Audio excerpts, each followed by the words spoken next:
ঋষিকেশ সিংহ, MA BL BT, ছোকরা মানুষ, খদ্দরের চাদর পাঞ্জাবি ধুতি পরে ভারী কি সাজবার চেষ্টা আছে। তীক্ষ্ণ তীব্র গলার আওয়াজ, জোরে জোরে কথা বলে। ছেলেরা ভয় করে, ভক্তিও করে। একদল ছাত্রের মধ্যে গিয়ে দাঁড়ালে সবাই ভয়ে কাঁপতে থাকে, চুপ হয়ে যায়। কিন্তু হলে কি হবে? সেক্রেটারি ললিতবাবুর কাছে গিয়ে আর তার কথা বেরোয় না। সেইবারের কথা সদানন্দবাবুর মনে আছে। নমস্কার, আমরা শুনছি বিমল মিত্রের লেখা উপন্যাস ছাই। আজ শুনে নেব পঞ্চম পর্বে কি আছে। তাহলে আসুন শুনে নিই আজকের পর্বটি। সেইবার ছেলেরা ধর্মঘট করেছিল। তা ঠিক করেছিল নয়, করবার উপক্রম করেছিল।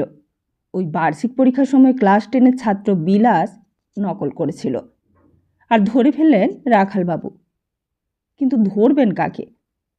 বিলাস হচ্ছে ছেলেদের পাণ্ডা, তাকে এক্সপেল করা অত সহজ নয়। বিলাস চিৎকার করে উঠল, ভাই সব, আজ বিচার চাই। আর তারপর চলল বিলাসের বক্তৃতা। যুদ্ধ বেঁধেছে, চারিদিকে জিনিসপত্রের দাম চড়েছে, সময় কোথায় পড়বার? যারা পরীক্ষা গ্রহণ করে তারা অবিবেচক। ছেলেদের মাথায় ভারী ভারী বোঝা চাপিয়ে তারা বেশি করে টাকা উপায় করতে চায়। ছাত্রদের ফেল করিয়ে স্কুলের লাভ। স্কুল আর কিছু নয়, ব্যবসাদারি। আর সেই ব্যবসাদারি, সেই জুলুম, সেই শোষণ। একদিকের এক কোণ থেকে হঠাৎ একটা কালির দোয়াত ছুড়ল যেন কে, আর সেটা এসে লাগলো অঙ্ক মাস্টার হরিপদবাবুর টাঁকে। হো হো হাসি, হৈ হৈ চিৎকার, বন্দে মাতারম, জুলুমবাজি বন্ধ করো, সব মিলে সে এক বিশ্রী অরাজক অবস্থা। সেক্রেটারি ললিতবাবুকে টেলিফোন করা হলো, হেডমাস্টারের কাছে খবর পাঠানো হলো। সেক্রেটারি ললিতবাবু রায় সাহেব হয়েছেন সেই বছর। রাইটার্স বিল্ডিংয়ে কেরানির কাজ করেন। তা ঠিক কেরানি নয়, কেরানিদের বড়বাবু। এক কথায় কেরানিকুল চূড়মণি। তা সেক্রেটারি উত্তর দিলেন, ঋষিকেশকে খবর দাও। ঋষিকেশ সিংহ স্কুলেরই প্রাক্তন ছাত্র, বাচ্চা ছোকরা বয়স, ছুটিতে ছিল। খদ্দরের চাদরখানা বাগিয়ে এসে নির্ভয়ে দাঁড়িয়ে উঠল টেবিলের ওপর। সব থমথম করে উঠল, চারিদিক নিস্তব্ধ হয়ে আছে। হেডমাস্টারও চিৎকার করে উঠল, তোমরা যে যে এক্সামিন দিতে চাও না, আমার কাছে এগিয়ে এসো। তাদের আমি নিজে পরীক্ষা করব। আর যারা পরীক্ষা দেবে, মানে পরীক্ষা দেবার ইচ্ছে আছে, তারাও আমার কাছে এসো। তাদের আমি আলাদা ঘরে পরীক্ষা নেব। তাহলে বলো, কে কে পরীক্ষা দিতে চাও, আর কে কে এক্সামিন দিতে চাও না? ভয় নেই, সামনে এগিয়ে এসো। এক কোণ থেকে কে একজন শেয়ালের ডাক ডেকে উঠল, হুক্কা হুয়া। কিন্তু ঋষিকেশ হতবুদ্ধি হল না। টেবিলের ওপর এক ঘুষি মেরে প্রচণ্ড একটা শব্দ করলে, এইবারেও আমি তোমাদের ক্ষমা করলাম, কিন্তু দ্বিতীয়বার যদি এই ঘটনা ঘটে, আমি সেই মুহূর্তে স্কুল বন্ধ করে দেব, তালা চাবি দিয়ে দেব। স্কুল কারোর সম্পত্তি নয়, তোমাদের ভালোর জন্য এই স্কুল, তোমাদের মানুষ করবার জন্য এই প্রতিষ্ঠান। তোমরা একে রাখতে পারো, ধ্বংসও করতে পারো। পেছন থেকে একজন হঠাৎ চিৎকার করে উঠল, বন্দে মাতারম। তারপর ঋষিকেশ এক অদ্ভুত কাণ্ড করল। একপাশে মাস্টারের দল দাঁড়িয়েছিল। হরিপদবাবুর মাথা থেকে সারা গায়ে কালির দাগ। বেচারা মাথা হেট করে দাঁড়িয়ে আছেন। হঠাৎই ঋষিকেশ যেন বোমার মতো ফেটে উঠল, স্টপ! সমস্ত স্কুল বাড়ি যেন হঠাৎ থরথর করে কেঁপে উঠল। হঠাৎই যেন আচমকা ঝড়ের দাপটে আলোগুলো সব নিভে গেল। তারপর ঋষিকেশ চিৎকার করে উঠল, আজ তোমরা সব বাড়ি যাও, পরীক্ষা তোমাদের বন্ধ। 15 দিন পর আবার পরীক্ষা হবে। আর যারা সেই দিন পরীক্ষা দিতে চাইবে তারা আসবে, আর যারা চাইবে না তারা আসবে না, আসতে পাবে না। আমিও তোমাদের মতো এই স্কুলেরই ছাত্র। তোমাদের সম্মান আমার সম্মান, তোমাদের অপমান আমার অপমান। আজ তোমরা বেরিয়ে যাও। যারা পরীক্ষা দিতে চাও তারা কালকের মধ্যে আমাকে এসে জানাবে, আর যারা আসবে না, আর তারপর সত্যি সত্যি সব গোল মিটে গেল। সুরসুর করে একে একে সব ছাত্র এলো পরীক্ষা দিতে, কোনো গোলমাল নেই। সেদিন সকালবেলাতেই সদানন্দবাবু হেডমাস্টারের বাড়ি গিয়ে হাজির। ঋষিকেশ ভোরবেলা উঠে বেড়াতে বেরোচ্ছিল। সদানন্দবাবুকে দেখে হাত জোড় করে নমস্কার করলে, বললে, আসুন মাস্টার মশাই। সদানন্দবাবু বললেন, তোমার তো দেখাই পাওয়া যায় না, এসে এসে রোজ ফিরে যাই। ঋষিকেশ বললে, কাল আমি সেক্রেটারির সঙ্গে কথা বলেছি। ওদের অফিসে আবার নাকি খুব কাজ বেড়েছে, চারিদিকে ইভ্যাকুয়েশনের হেডেক। উনি আবার ওনার ফ্যামিলিকে পাটনায় শ্বশুর বাড়িতে পাঠিয়ে দিচ্ছেন, কথা বলবার সময়ই পায় না। কিন্তু 3 মাসের মাইনে আমার বাকি পড়ে রয়েছে, ভাবছি আমার ফ্যামিলিকেও বাইরে পাঠাবো, তা টাকা কড়ি একদম হাতে নেই, একটু বুঝিয়ে বলতে পারো না? ঋষিকেশ বললে, শুনছি নাকি মাইনে সব অর্ধেক হয়ে যাবে, পুরো মাইনে দেবার ক্ষমতা নেই স্কুলের। যা হয় 1 সপ্তাহের মধ্যেই জানা যাবে, পরশু মিটিং আছে কমিটির। আসল কথা কি জানেন মাস্টার মশাই? ঋষিকেশ বলতে বলতে থেমে দাঁড়ালো। রাস্তার মোড়ে এসে পড়েছেন দুজনে। খিদিরপুরের ট্রাম লাইনে তখন জলের গাড়ি চলেছে। একটা কাক মরে পড়ে আছে, আর তার ওপর দিয়ে সার বেঁধে চলেছে মিলিটারি লরির দল। ছোট বড় নানা সাইজের অদ্ভুত সব গাড়ি। এমন গাড়ি আগে কখনো কারোর চোখে পড়েনি। লরির মোটা মোটা চাকার তলায় কাকটা পিষে থেতলে একেবারে নিরাকার হয়ে গেছে।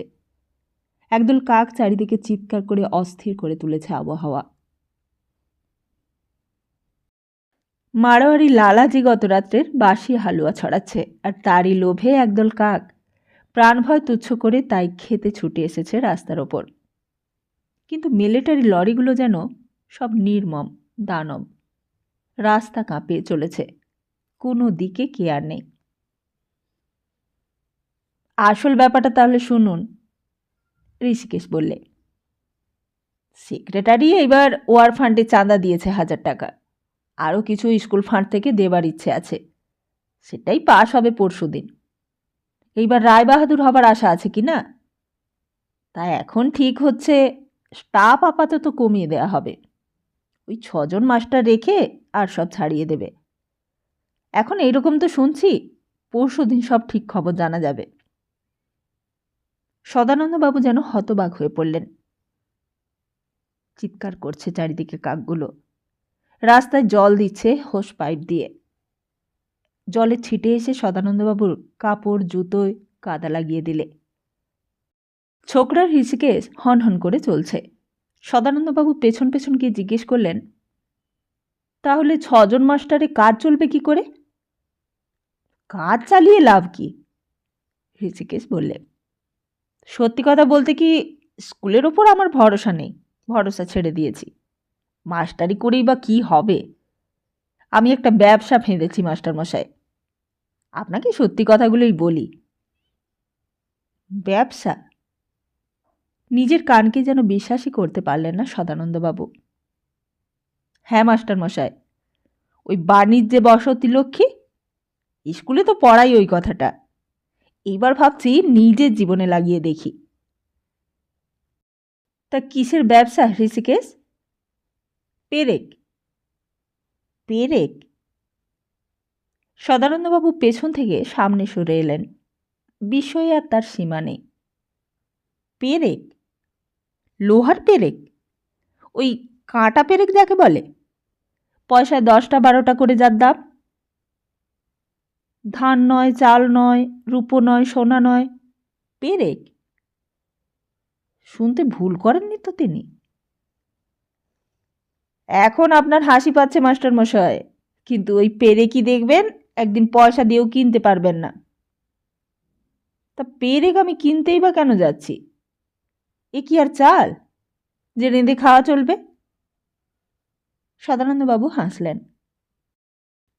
এত বড় যুদ্ধ ওই সামান্য পেরেক না হলে কিছুই হবে না, তাই টন টন পেরেক কিনেছি। 1 মণ 2 মণ নয়, একেবারে টন টন, গাড়ি গাড়ি। তা কে তোমার পেরেক কিনতে যাবে? কারোর এত মাথা ব্যথা হয়নি। এখন তো বেচবো না, গুদামে বন্ধ করে রেখে দিয়েছি, ওই যখন এই পেরেকের দর 10 গুণ 12 গুণ হবে তখন ছাড়ব। 100 টাকার জিনিস বেচবো 1000 টাকায়, 2000 টাকায়। বলো কি?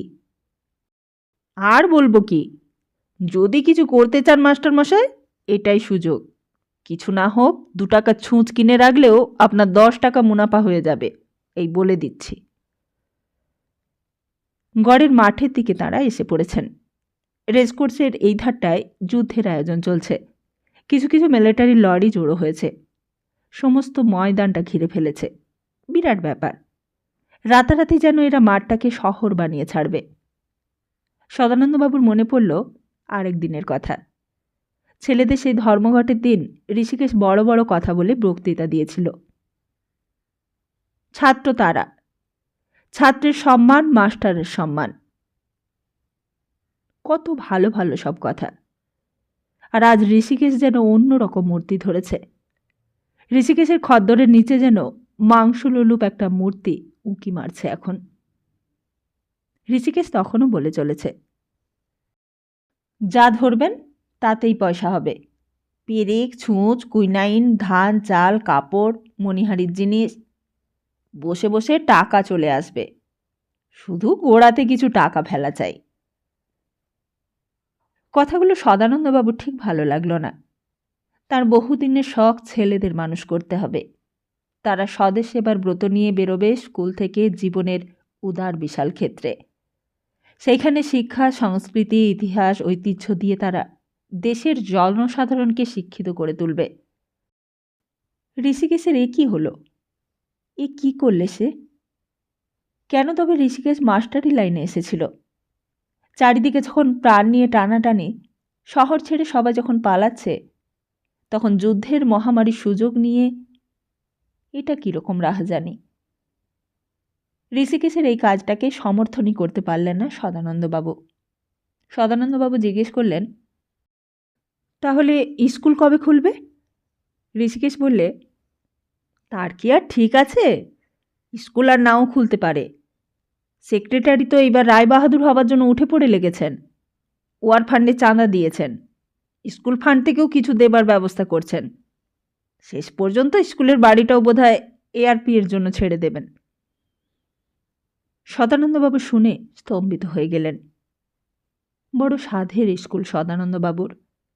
একটি দিনের জন্য কখনো কামাই করেননি। ক্লাসে ঢুকে 1 মিনিটের জন্যও ফাঁকি দেননি সদানন্দবাবু। সেদিন স্কুলে সিঁড়ির ধাপগুলো গুনেছিলেন। সব শুধু 30টা। বৈশাখী পূর্ণিমা দিয়ে জলখাবার ঘরের কাছে 2 বছর আগে একটা বটগাছ প্রতিষ্ঠা করেছিলেন। দারোয়ান সত্যনারায়ণকে প্রতিদিন তাতে জল দিতে বলেছিলেন। আর শুধু কি তার চাকরি ওখানে? তার যে নারীর সঙ্গে জড়িয়ে আছে ওই স্কুলটা। সদানন্দবাবু কিছু না বলে পেছন ফিরলেন। না, এইবার বাড়ি ফিরতে হবে। তার আর কিছুই ভালো লাগলো না। তার মনে হলো, যুদ্ধ কারা পৃথিবীতে বাধায় কে জানে।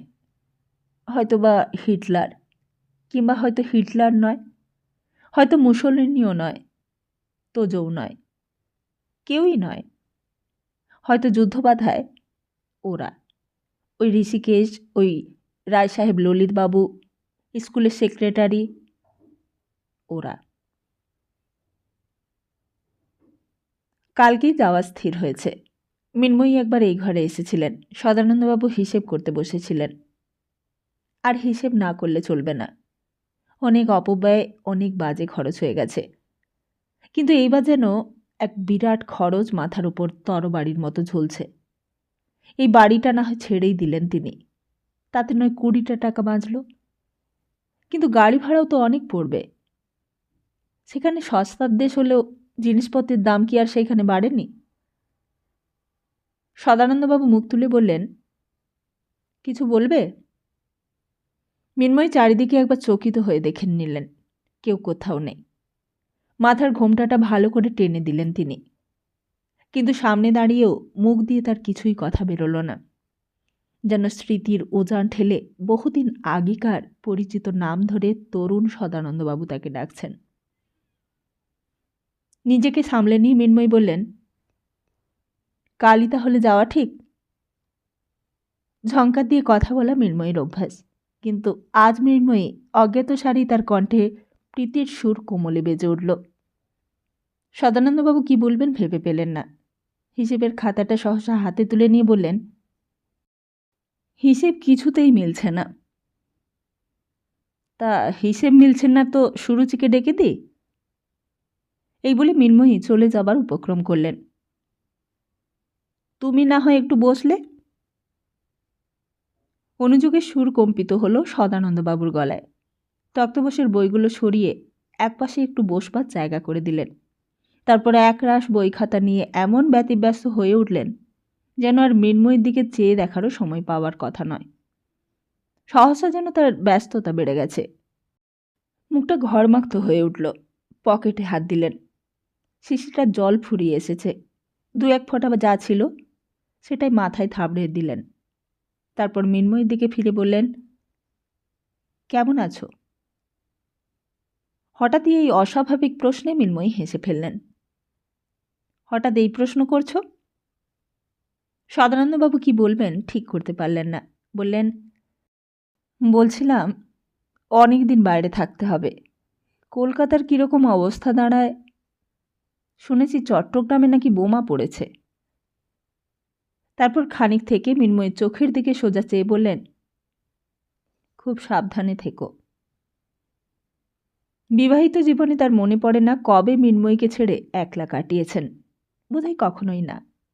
দিনরাত্রি পাশাপাশি বাস করাতে হয়তো বাইরে থেকে কোনো আকর্ষণের নিদর্শন পাওয়া যেত না, কিন্তু কোথায় এই দুজনেরই অজ্ঞাতসারে এক সূক্ষ্ম ফল্গু ধারা বয়ে চলত। আজ বুঝি তা ধরা পড়ল। মৃন্ময়ী ব্যস্ত হয়ে বললেন, অনেক গোছানো বাকি রয়েছে। সদানন্দবাবু বাধা দিলেন না, কিন্তু মৃন্ময়ী যেন হঠাৎ চলে যেতে বাধল। সদানন্দবাবু আস্তে আস্তে আরম্ভ করলেন, বিদেশ বিভূই, শীত আসছে সামনে। মনটা আমার বিশেষ ভালো নেই মিনু। মৃন্ময়ী উঠছিলেন, আবার বসে পড়লেন। বললেন, তোমার শরীরটা তো বিশেষ ভালো নেই। আমরা চলে গেলে তুমি বা কেমন করে একলা থাকবে তাই ভাবছি। তা মৃন্ময়ীরও কি আর কম ভাবনা? এই বিপজ্জনক আবহাওয়ার মধ্যে সদানন্দবাবুকে রেখে তিনি কি খুব শান্তিতে থাকবেন সেইখানে? শহরের পর শহর যখন ধ্বংস হয়ে যাবে তখন আরামে থাকবেন বিদেশে? তাই কি তার ভালো লাগবে? মৃন্ময়ী বললেন, তুমি কোথায় থাকবে, কোথায় খাবে, কি করবে কে জানে। যদি তেমন বোঝো তাহলে তক্ষুনি চলে এসো। বাইরে কখন মেঘ করে এসেছে, ঝমঝম করে বৃষ্টি শুরু হলো। ঘরের মধ্যে অন্ধকার ঘনিয়ে এসেছে। তক্তপোশের একপাশে বসে সদানন্দবাবুর মনে হলো যেন বহুদিন পর্যন্ত আর তাদের দেখাশোনা হবে না। কাল এতক্ষণে ওরা ট্রেনে চলেছে, আর কলকাতা শহরে একলা পড়ে আছেন তিনি। ট্রেন চলেছে রাত্রির নিদ্রা ভেদ করে অনন্ত তিমির তীর্থ লক্ষ্য করে। সদানন্দবাবুর হঠাৎ মনে হলো সমস্ত পৃথিবীটা যেন দুলছে। এই ঘরটা যেন এক চলন্ত ট্রেনের কামরা। কামরাতে আর কেউ নেই, শুধু মৃন্ময়ী পাশে বসে রয়েছে। সদানন্দবাবু নিজের থেকে বলে উঠলেন, আমিও যেতুম তোমার সঙ্গে, কিন্তু টাকা আসবে কোত্থেকে? তা থাকবো কোনো রকমের মেসে টেসে। পান্নালালের বাড়িতে মালপত্র কালকেই পাঠিয়ে দিতে হবে। তারপর আবার বললেন, 1 টাকার পোস্ট কার্ড কিনে দেব, 1খানা করে চিঠি দিও হপ্তায়। আবার চুপ করে রইলেন সদানন্দবাবু। কিছুই যেন তার ভালো লাগছে না। 25 বছরের বিবাহিত জীবন আজ এই প্রথম বিচ্ছেদ। সুরুচিও থাকবে না, স্কুলও বন্ধ। কোনো কাজই নেই তার। জানালার বাইরে তিনি চেয়েছিলেন। একখানা মেঘ কালো হয়ে ভেসে আসছে জানালার সামনে। তার মনে হলো কালো মেঘখানা জানালা ভেদ করে ভেতরে আসবে, আর তারপর সদানন্দবাবুর জীবনে শুরু হবে তমিশ্রার অভিযান। ভয়ে সদানন্দবাবুর সমস্ত শরীরটা স্থির হয়ে এলো।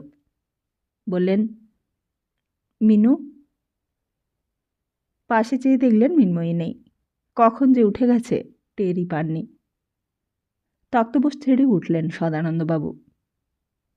নিত্যানন্দ বলেছিল রেলের টিকিট কিনে দেবে। তার জানাশোনা লোক আছে, বেশি হাঙ্গামা পোয়াতে হবে না। কিন্তু মুশকিল হয়েছে গাড়ি নিয়ে। একটা ঘোড়ার গাড়ি হাওড়া স্টেশনে যেতে 20 টাকা চেয়ে বসে। ট্যাক্সি পাওয়াও শক্ত, পেট্রোলের অভাব। তারা মিলিটারি সওয়ারি বেশি পছন্দ করে, ভাড়া বেশি পায়।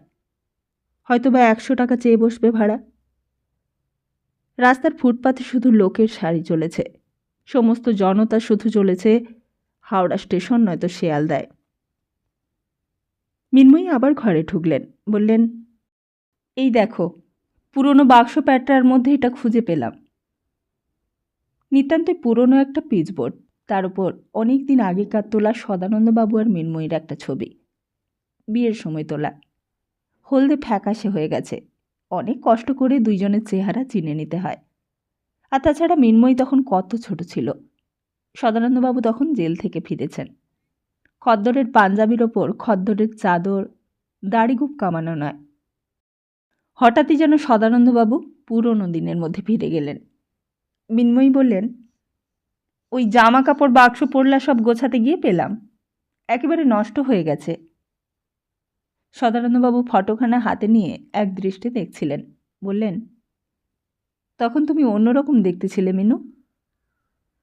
মিনময়ী সত্যিই অন্যরকম দেখতেছিল কিনা নিচু হয়ে ঝুঁকে পড়ে দেখলেন।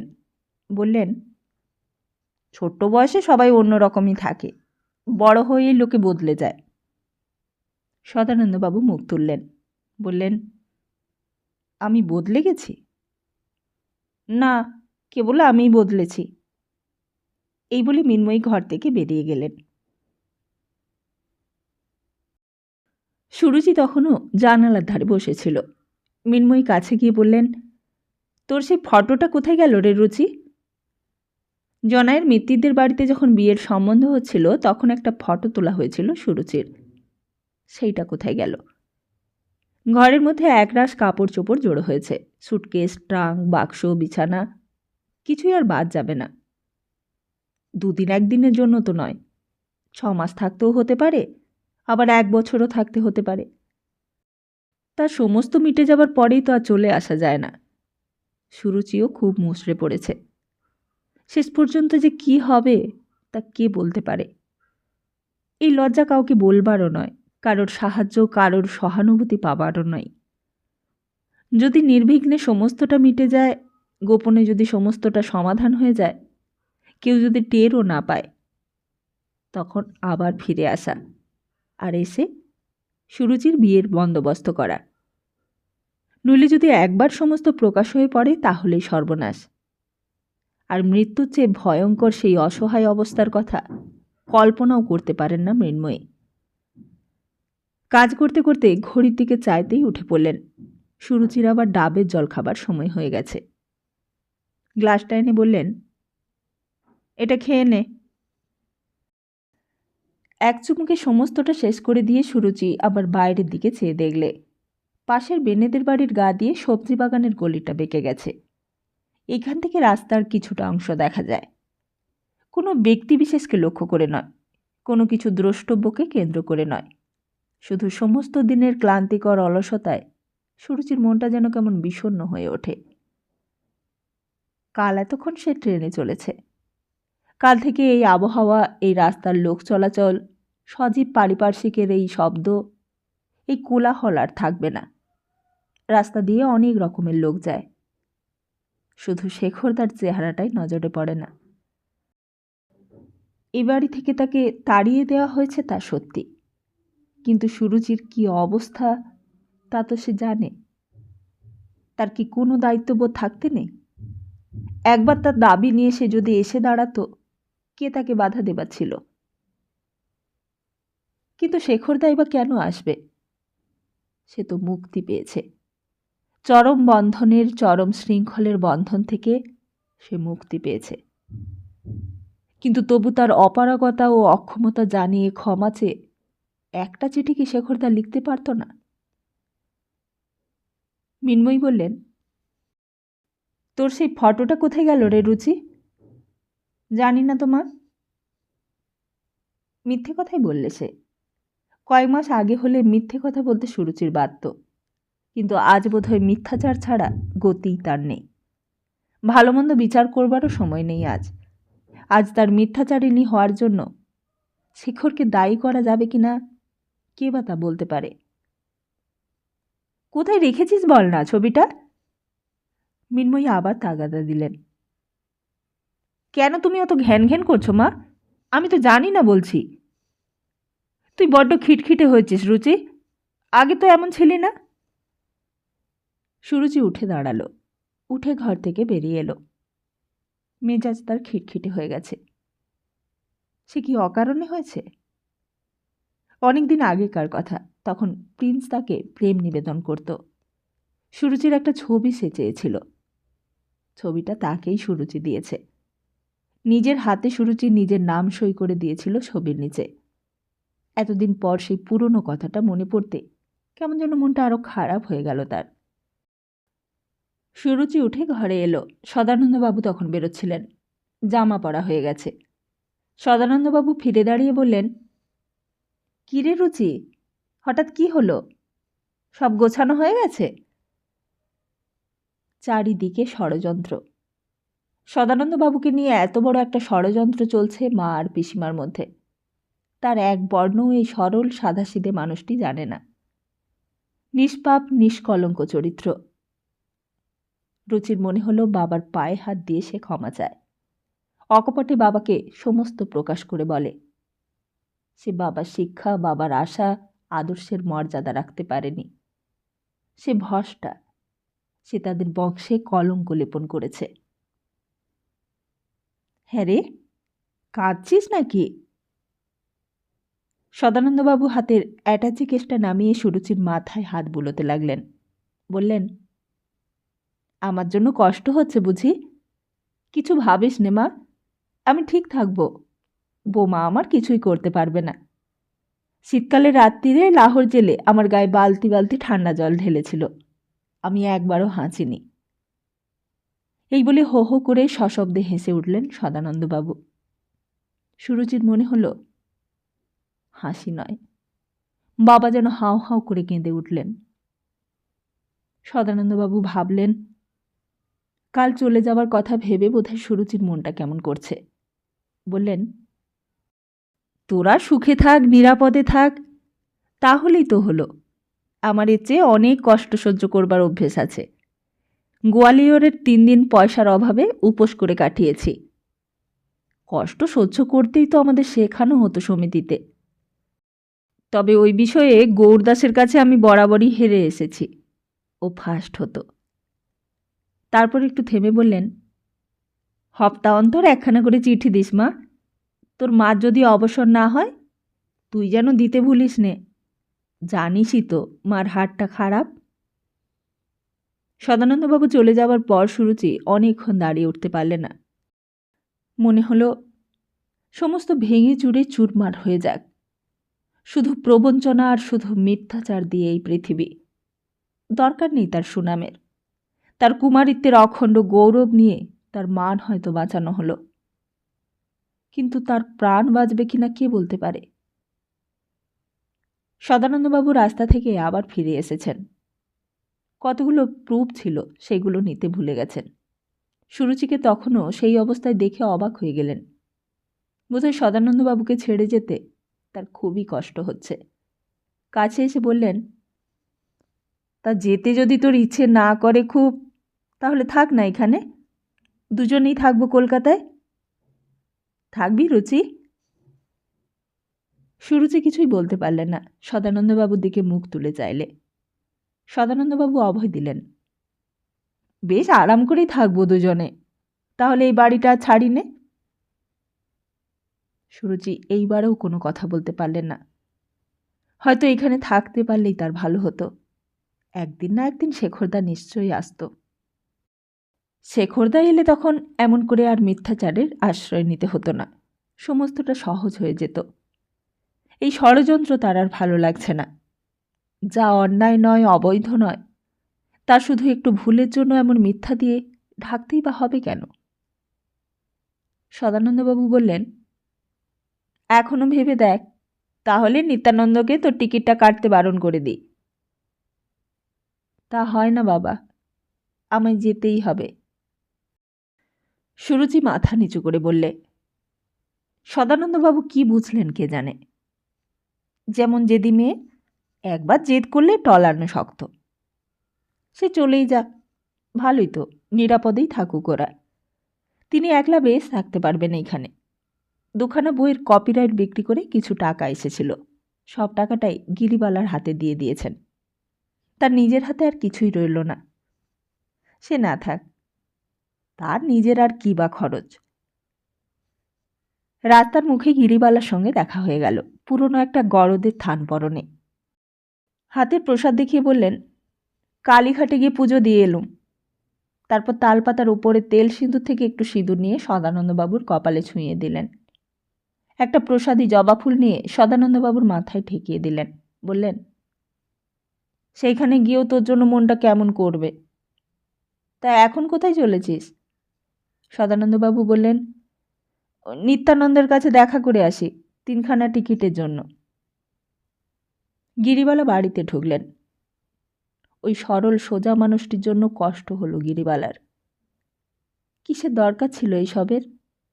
কালীঘাটে গিয়ে মাকে সে কথায় বারবার জানিয়ে এসেছেন। তুমি তো সবই জানো মা, তুমি ত্রিকালদর্শী, তুমি সর্বজ্ঞ, তুমি অন্তর্যামী। কেন এমন হলো? এমন করে আমাদের সব ভাঙল কেন মা? তুমি আমাদের ক্ষমা করো। সুরুচির যেন কোনো অনিষ্ট না হয় মা, বউর যেন শরীর সুস্থ থাকে। আর সদা, তাকে একলা রেখে যাচ্ছি মা, তাকে তুমি দেখো।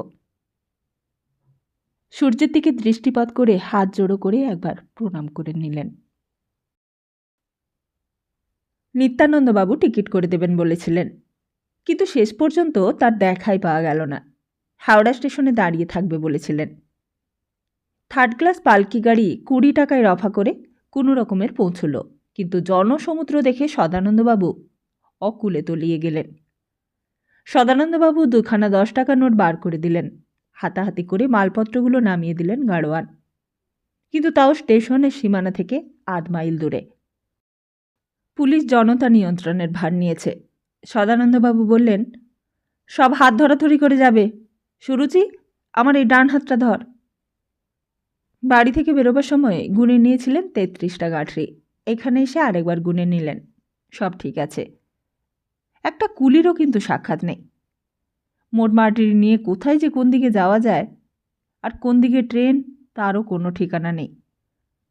জনস্রোতে মিশে গড্ডালিকায় গা ঢেলে দেওয়া যায়, কিন্তু মালপত্রগুলো নিয়ে যায় কি করে? চিৎকার করে ডাকলেন সদানন্দবাবু, নিত্যানন্দ, নিত্যানন্দ, আছো? ও নিত্যানন্দ! সদানন্দবাবুর চিৎকার কলরব মুখর ভিড়ের চাপে চেপটে গেল। নিজের কণ্ঠের আওয়াজ তার নিজের কানে ক্ষীণাতিক্ষীণ বলে মনে হলো। এক একটা ভিড়ের ঝাপটায় ঝড়ের মতো আসে আর সদানন্দবাবুর দলটাকে নাড়িয়ে দিয়ে যায়। সদানন্দবাবু চেঁচিয়ে বললেন, খুব সাবধান, হুঁশিয়ার। গিরিবালা আরও হুঁশিয়ার। মৃন্ময়ীর গায়ে গয়না রয়েছে, সুরুচির গলায় হার, আর সকলের উপরে তার তীক্ষ্ণ দৃষ্টি। কোমরে একটা ন্যাকড়ার থলিতে 300 টাকা বেঁধে নিয়েছেন। এই কুলি, কুলি! 2টো কুলির দুর্লভ মূর্তি দেখে সদানন্দবাবু চিৎকার করে ডাকলেন। কি আর নেই, হাতের 5টা আঙুল তুলে জানিয়ে দিল 5 টাকা করে দেবেন। রাজি কি রাজি নয় তা যেন তাদের জানবারই দরকার নেই। তারা যেন টাকার প্রত্যাশী নয়, এমনিভাবেই তাচ্ছিল ভরে ওই দিক থেকে চলে গেল।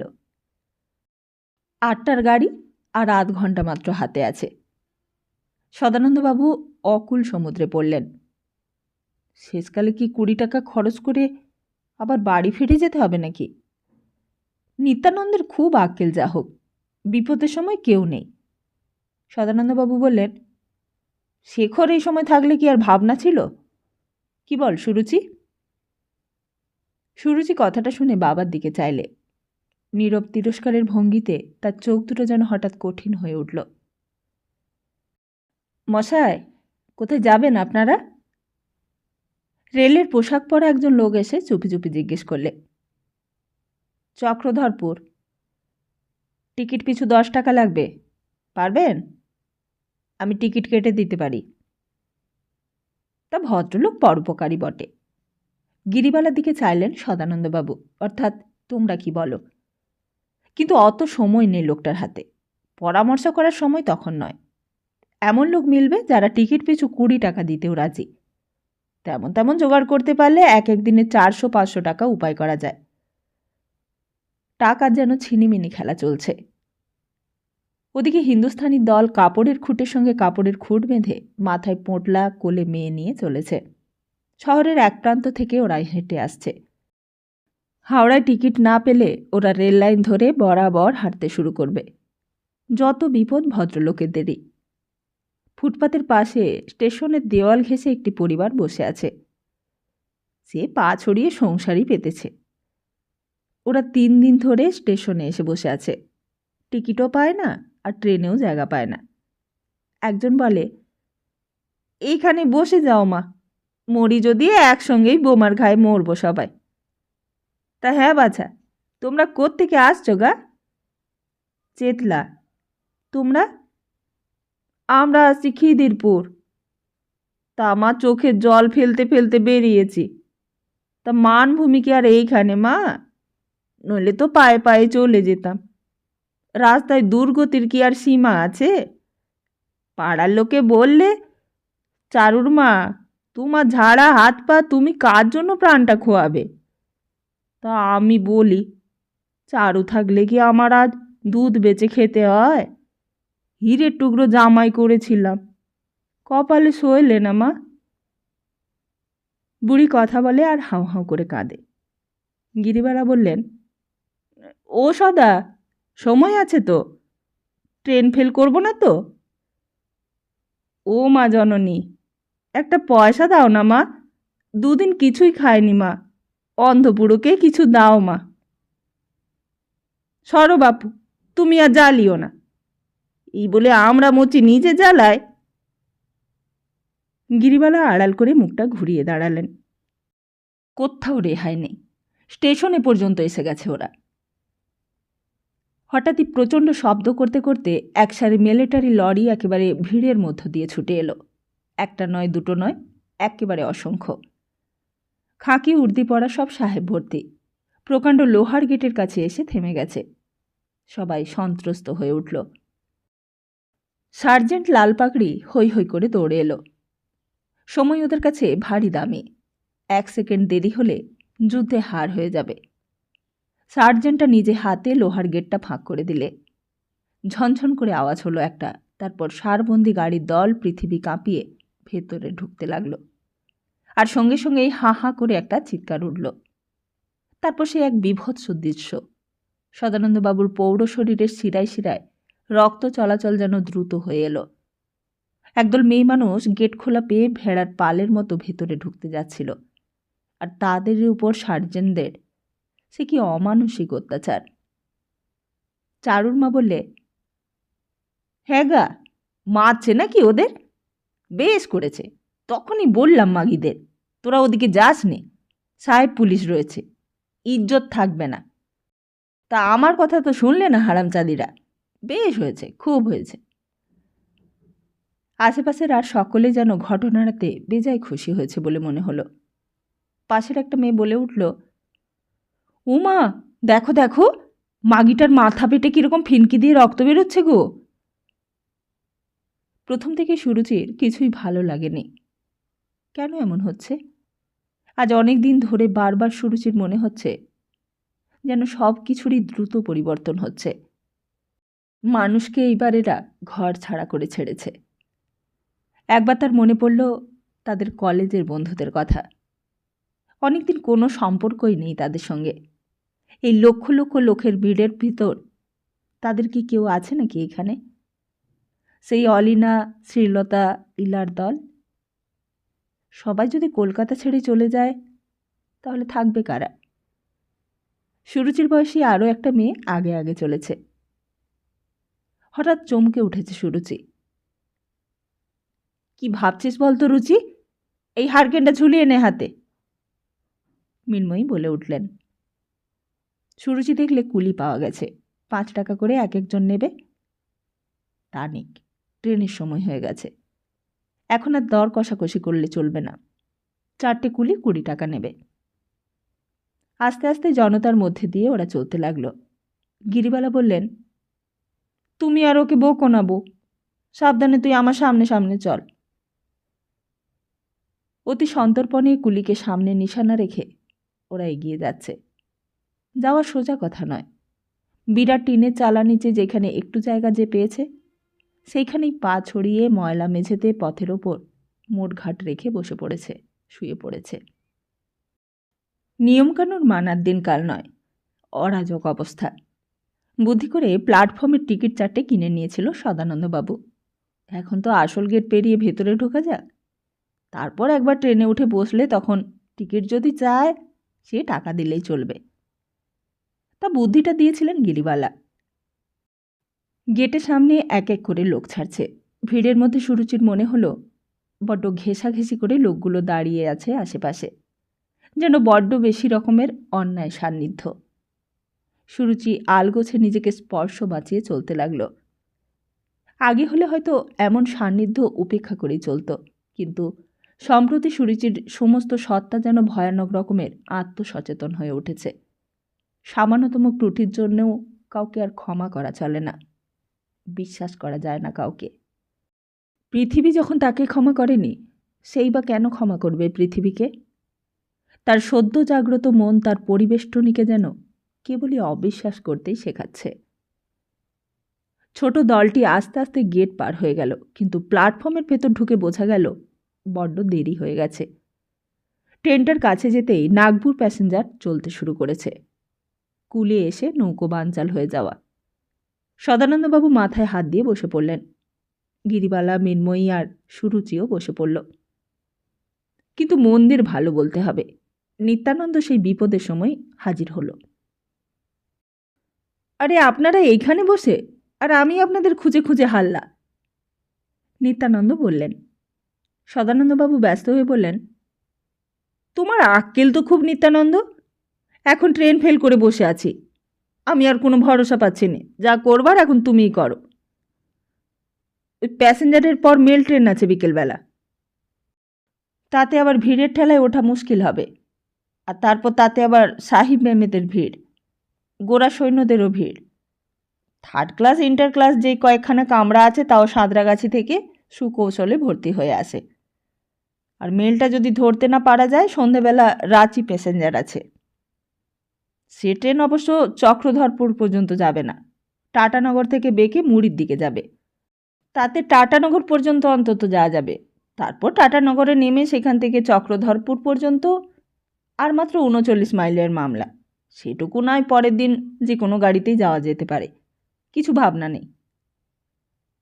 নিত্যানন্দ টিকিট কেটে ট্রেনে তুলে দিয়ে তবে আজ বাড়ি যাবে। একটু পরে দেখতে না দেখতে নিত্যানন্দ ডাব কিনে নিয়ে এলো, এক হাতে খাবার কিনে নিয়ে এলো, আর একটা তাল পাতার পাখাও। হাজার কষ্টের মধ্যেও সদানন্দবাবু যেন একটু নিশ্চিন্ত হলেন। মৃন্ময়ী বললেন, যাই হোক, লোকটা ছিল তাই নিশ্চিন্ত হওয়া গেল। গিরিবালা পর্যন্ত বললেন, সে যাই হোক, লোকটা পরোপকারী বটে। শুনে সুরুচি মনে মনে হাসল। কে ভালো কে মন্দ সে সম্বন্ধে রায় দেওয়া চলে তখনই যখন পেছনে কোনো বিচার না থাকে। ভালো মন্দের স্থায়ী মাপকাঠি যে কি কে জানে। সাঁতরাগাছি, আন্দুল, আবাদা, নলপুর, ফুলেশ্বর, ভিড়, গোলমাল, চিৎকার, কান্না, কোলাহলের মধ্যে কারোরই যেন কিছুই খেয়াল ছিল না কোনো দিকে। ট্রেন ছাড়বা মাত্রই ট্রেনের আলোগুলো সব নিভে গেল। Black out. ভালো করে সকলের বসাও হয়নি। কে উঠল কে না উঠল তাও দেখা হলো না। একবার হুইসেল বাজিয়ে একটা হ্যাঁচকা টান দিয়ে রাঁচি প্যাসেঞ্জার ছেড়ে দিয়েছে। মেয়ে কামরা দেখেই তারা উঠেছিল। একটা ছোট মেয়ে গলা ফাটিয়ে চিৎকার শুরু করেছে। গাড়িময় চিৎকার আর কোলাহল, সব যেন অব্যবস্থার মতো চলছে। এমন করে হঠাৎ আলো নিভে যাবে জানলে আগের থেকে প্রস্তুত হওয়া যায়। তা হে গা, ন্যাড়ার মা উঠেছে তো? আমার বড় প্যাডরাটা কোথায় রাখলি গা? ও তারি। তারি মানে বোধহয় তারামণি। তারামণি ওই কোণ থেকে জবাব দিলে, এই যে এইখানে রেখেছি দিদিমা, এই পায়খানার পাশে। তা হাঁ গা, হ্যারিকেন একটা কি কারোর কাছে নেই? বলি, কে গা তুমি? আমার পা মারিয়ে দিলে। মরে গেছি মা, মরে গেছি। অনেক কথা, অনেক চিৎকার আর অনেক গালাগালি বহন করে রাঁচি প্যাসেঞ্জার চলল পশ্চিম দিকে। ছোট সেই মেয়েটি চিৎকার জুড়ে দিয়েছে, কান যেন ঝালাপালা হয়ে গেল। কাঁদে কেন গা? কি হয়েছে ওর? ওর মা পাশের গাড়িতে উঠেছে, ভিড়ের জ্বালায় উঠতে পারেনি এখানে। হয়তোবা ভয়েই চেঁচাচ্ছে মেয়েটা। একে মা নেই কাছে, তার উপর অন্ধকার। কি আর সহানুভূতি দেখাবে? চিৎকার করলে ওইটুকু বিপদে যদি সহানুভূতি আকর্ষণ করা যেত, তাহলে তাদের মতো বিপদে কতখানি চিৎকারের দরকার। সুরুচি এক কোণে বসে তাই ভাবলে। পাশাপাশি তিনজনে বসেছে। একটু সরো না বাছা, সরো না, সরে বসো না, আমি যে পড়ে গেলুম। সরবো কোথায় মা? মানুষের ঘাড়ে উঠবো না কি? বলি, আমরা কি পয়সা দিয়ে টিকিট কাটিনি? একলা তুমিই পয়সা দিয়েছ বুঝি? তা পয়সা দিয়ে টিকিট কাটতে আমি তো আর তোমায় মাথার দিব্যি দিইনি। কিনলে কেন? অত পয়সা পয়সা করো না বাছা, অত পয়সার গরম ভালো নয়। দেখলে মা, দেখলে তো সবাই গায়ে পড়ে কেমন ঝগড়া করতে এসেছে মাগি। আমি পয়সার গরমের কথা কিছু বলেছি? তোমরা পাঁচজনই বলো মা। অন্ধকারে আর একটা ছায়ামূর্তি বলে উঠল, তা ঠিকই তো বাছা, উনি তো পয়সার কথা কিছু বলেনি, তুমি গায়ে পড়ে শুধু শুধু। তা তুমি কে শুনি? তুমি কেন আমাদের ডালে কাটি দিতে আসছো? বসবার জায়গা পেয়েছো, চুপ করে বসে থাকো না। আর তারপর সেই অন্ধকারে আবার ঝগড়া শুরু হলো। ইতর ভাষায় গালাগালি, বাপান্ত সাপান্ত, কান্না, অদিষ্টকে ধিক্কার। চলন্ত ট্রেনের অন্ধকার কামরা। যেন কল্পান্তকাল পর্যন্ত এমনই চলবে এদের ইতরামি। ট্রেনে চলার হয়তো একটা জায়গা গিয়ে বিরাম আছে, কিন্তু এই হিংসা ঈর্ষা কলহলের যেন কোনো শেষ নেই, কোনো সীমা নেই। গিরিবালা দুইজনকে আগলে নিয়ে বসে আছেন। নিরিবিলি এক কোণে জায়গা পেয়েছেন তাই রক্ষে, তা নইলে দুর্ভোগের আর অন্ত ছিল না। এক একটা স্টেশন যায় আর চকিতে একটা জ্বলন্ত মশালের দাও দাও করা আলোর কামরার ভেতরটা খানিকের জন্য যেন আলোকিত হয়ে ওঠে। অস্পষ্টও নয়, আবার স্পষ্টও নয়। প্রতিপক্ষকে একবার দেখে নিয়ে আবার শুরু হয় কলহ। জায়গা নিয়ে, স্থান নিয়ে, অধিকার নিয়ে পৃথিবীর সেই আদিমতম কলহ। সুরুচির মনে পড়ল শেখরদার কথা। শেখরদা বলতো, অধিকারবোধই পৃথিবীর যত অশান্তির মূল। অধিকারবোধের সীমা যখন কোনো দেশের সীমা ছাড়িয়ে যায়, তখনই দেশে দেশে যুদ্ধ বাধে। এই অধিকারবোধের বেহিসাবিতেই মানুষ মানুষকে খুনোখুনি করে, স্বামী স্ত্রীতে বিবাহ বিচ্ছেদ করে। এখন ট্রেনের কামরায় যা ঘটছে, সে একই ঘটনা তো ঘটছে ইংল্যান্ড, জার্মানি, ফ্রান্স, রাশিয়াতেও। ওদিকে যখন ওই ঝগড়া চলছে, তখন সুরুচি এই ভুয়ো দর্শন আবিষ্কার করে এক অপূর্ব আনন্দ উপভোগ করতে লাগল। মৃন্ময়ী বসতে জায়গা পেয়ে নিশ্চিন্ত হয়েছেন। আপাতত টাটানগর পর্যন্ত তো যাওয়া যাক, তারপরের ওইটুকু রাস্তা অনেক যাবার গাড়ি আছে। কাল থেকে কি পরিশ্রমটাই না চলেছে, জিনিসপত্র গোছানোটাই তো এক সমস্যা। সংসারের তিল তিল করে কি কম জিনিস করেছেন? সে সমস্ত জিনিস একে একে নম্বর দিয়ে সাজিয়ে রেখে এসেছেন। কালই সদানন্দবাবু বাড়ি বদলাবেন। সেই ঝঞ্ঝাটের মধ্যেই তখন আবার এক কাণ্ড ঘটল। মৃন্ময়ী প্রথমে চমকেই উঠেছিলেন, তা চমকে উঠবারই কথা। বাইরের দরজায় পিয়ন এসে ডেকেছিল, চিঠি আছে। প্রথমে ভেবেছিলেন চিঠি আর কার হবে, গিরিবালার। গিরিবালার চিঠির ওপর বাংলায় ঠিকানা লেখা থাকে, কিন্তু এটা ছিল ইংরেজিতে লেখা। আর হঠাৎ যে এমন হবে সেটা তিনি ভাবতেই পারেননি। অভ্যাসবশে খামের চিঠিটা ছিঁড়ে ফেলেছেন। তারপর চিঠির নিচে নাম সই দেখে অবাক হলেন। সুরুচিকে লিখেছে শেখর। কি লিখেছে, কেন লিখেছে, সেসব চুলোয় যাক। শেখরের নামটা দেখেই রাগে মৃন্ময়ীর মাথা থেকে পা পর্যন্ত জ্বলে উঠেছে। আর তারপর কথা নেই বার্তা নেই, 2 হাতে টুকরো টুকরো করে ছিঁড়ে ফেলেছেন চিঠিটা। উনুনে আগুন জ্বলছিল, সেই আগুনেই চিঠির ছেঁড়া টুকরোগুলো ছুঁড়ে ফেলে দিয়েছেন। গিরিবালা বললেন, বাসনের ঝুড়িটা কোথায় রেখেছ বউ? উঠেছে তো? মৃন্ময়ী বললেন, এই তো আমার পায়ের কাছেই রয়েছে। মৃন্ময়ী ভাবতে লাগলেন, শেখরের চিঠিটা ছিঁড়ে ফেলেছেন, ভালোই করেছেন। তিনি যা পছন্দ করেন না তাই হয়েছে তার কপালে। আসলে মৃন্ময়ী মামার বাড়িতে মানুষ। ছোটবেলা থেকে মামার সেবা করতে করতেই বড় হয়েছেন। বাইরের পৃথিবীর সঙ্গে মেশবার তার সুযোগ হয়নি। তার মামার এক অদ্ভুত রোগ ছিল। তার মনে হতো সমস্ত পৃথিবীর লোক যেন তাকে বিষ খাইয়ে হত্যা করবার ষড়যন্ত্র করছে। কাউকেই তিনি বিশ্বাস করতেন না, এমনকি মাকেও নয়। অন্য লোকে রান্না খেতেন না। সকালবেলা উঠে নিজেই চাল ধুয়ে হাঁড়ি চাপিয়ে দিতেন, নিজেই আবার ভাত নামিয়ে কোনো দিন বা একটা তরকারি, কোনো দিন ডাল ভাজা একটা কিছু করে নিতেন। কি অমানসিক পরিশ্রম করতেন সারাদিন। দোকানের খাবারও খেতেন না। তা ছোট মেয়ে শ্বশুর এসে সমস্ত দেখে শুনে অবাক। বেয়াই বললেন, এত রান্নার হাঙ্গামা, আপনি ফলকেই থাকুন বেয়াই মশাই, আপনার কষ্টটা অনেক লাঘব হবে। মামা উত্তরে বলেছিলেন, আপনি তবে কিছু জানেন না বেয়াই মশাই, ওরা গাছের মধ্যেও বিষ ইঞ্জেকশন করে দেয়, আর তার সঙ্গে সঙ্গে ফলগুলো যে বিষাক্ত হয়ে যায়। তা সেই মামার সঙ্গে দিনরাত কাটাতেন মৃন্ময়ী। মামার সেই সন্দেহপ্রবণ মন সংক্রামিত হয়েছিল মৃন্ময়ীর ভেতরেও। কি জানি কেন, শেখর যেদিন প্রথম বাড়িতে আসে তখনই ঠিক ভালো লাগেনি তার। সুরুচির কলেজে পড়াও তার পছন্দ হয়নি। কিন্তু সদানন্দবাবুর খেয়াল, সুরুচির জেদ আর সবার ওপর সদানন্দবাবু আর সুরুচির ঘনিষ্ঠতা, যাতে মৃন্ময়ীর অস্বস্তির কোনো প্রয়োজনই ছিল না, সমস্ত বিষয়টাই সহ্য করবার চেষ্টা, একটা আপোষের মনোভাব সৃষ্টি করবার প্রয়াস করেছিলেন তিনি।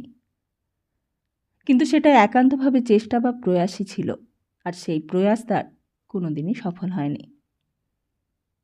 আর এমন সময়ই একদিন সর্বনাশের সংবাদটা যেন বিনা মেঘে বজ্রাঘাতের মতোই মনে হয়েছিল মৃন্ময়ের। আড়ষ্ট হয়ে বসে বসে কাল থেকে আনুপূর্বিক সমস্ত ঘটনায় ভাবছিলেন তিনি। সদানন্দবাবুর কথা মনে পড়ল। বিপদের মধ্যে তাকে ফেলে এলেন সবাই। কোথায় কোন ছাত্রের বাড়িতে থাকার ব্যবস্থা, আর কোথায় চেতলার মেশে 2 বেলা খেতে আসা। অন্ধকার রাত্রিতে ব্ল্যাক আউটের সময় এক দেশ থেকে আরেক দেশে যাওয়া আসা করা। কে যে তার বই খাতাপত্রগুলো গুছিয়ে রাখবে, কে যে জামা কাপড়ের তদারক করবে, এত ভাবনা আগে কখনো হয়নি মৃন্ময়ের। গিরিবালা তখন অবশ্য অন্য কথা ভাবছিলেন। চক্রধরপুরে রাঁচি রোডে একটি বাড়ি ভাড়া করে রেখেছে সরোজের মাস্তুতু ভাই। কানাই লিখেছে, 1 মাসের মধ্যেই আমাকে বদলি করে দিচ্ছে ওয়ালটিয়ারে। কিন্তু তা হোক কাকিমা, আমি বাসা একটা ঠিক করে রেখেছি, তোমাদের কোনো অসুবিধে হবে না। তা কানাইয়ের বদলি হওয়াটা সুখবর বই কি। কোনো চেনাশোনা লোক না থাকাই তো ভালো। একবার মনে হয়েছিল কাশির কথা, কিন্তু কাশিতে যা চেনা লোকের ভিড়। কালীঘাটে রায়চৌধুরীদের বাড়ি আছে সেখানে। চেতলার হরি ঘোষের বিধবা বোনও থাকে। আরও কত লোক থাকে। একবার 10 আশ্রমেধ ঘাটে গেলে সকলের সঙ্গে দেখা হবে। আর তারপর কোথায় উঠেছ, সঙ্গে কে এসেছে, এসব নানান প্রশ্ন শেষকালে একদিন বাসায় এসে হাজির হবে। তখন তো কিছু আর চাপা থাকবে না, ঢিঢি পড়ে যাবে চেতলায়। তার চেয়ে চক্রধরপুরই ভালো। অন্ধকার ট্রেনের কামরায় তখনও ঝগড়া চলেছে পুরোদমে। যারা অমন আয়েস চায় তারা ফার্স্ট ক্লাসে সেকেন্ড ক্লাসে গেলেই পারে। পাখার তলায় পা ছড়িয়ে ঘুমো, কেউ কিচ্ছু বলবে না। কি বলো মা, অন্যায় কিছু বলেছি? না না, অন্যায় তুমি বলবে কেন বাছা, অন্যায় আমিই বলেছি। গরিব হওয়াটাই অন্যায় বাছা।